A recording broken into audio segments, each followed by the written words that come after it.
Let us be very clear. Hamas breached international law on the 7th of October.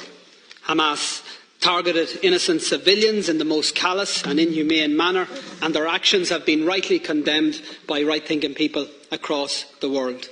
But we should also be very clear. Israel has breached international law, not just on every day since October the 7th, but virtually every single day for decades.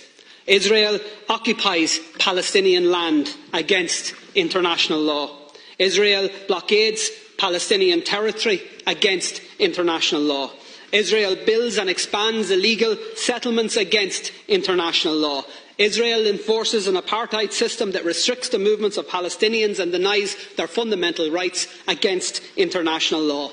And Israel regularly and systematically attacks and kills Palestinian civilians against international law. So the question that must be answered by all of us in political life is this: how does the world respond to flagrant abuses of international law?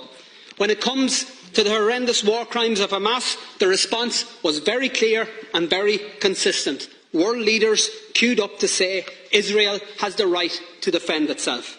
One after another repeated the words, the great and the good, including our government: Israel has the right to defend itself. Repeated in statement after statement, tweet after tweet, despite the full knowledge that those words have become contaminated.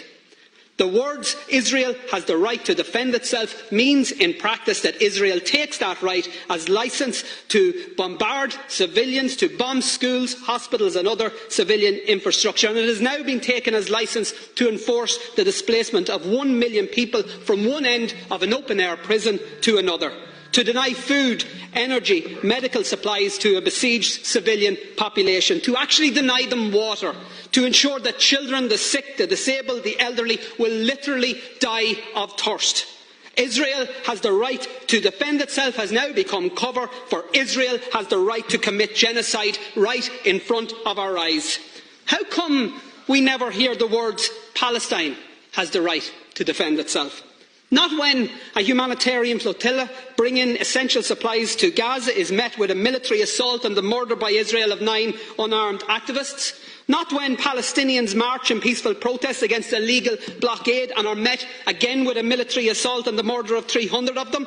Not after the countless bombings of Gaza by Israeli forces. Not even when Israel targeted and murdered 4 little Palestinian boys playing football on a beach. And not when Palestinians were dragged from their homes and forced to watch as those homes were destroyed to allow for new illegal Israeli settlements on lands that are clearly defined in international law as part of Palestine.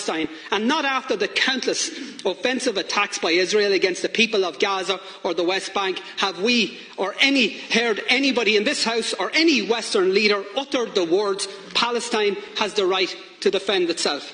And why not? And by the way, I'm not asking you to say those words, and in fact it's just as well you don't, because we all know that the people of Palestine can't defend themselves. Not against one of the most powerful military forces in the world that is backed up by even more powerful military forces.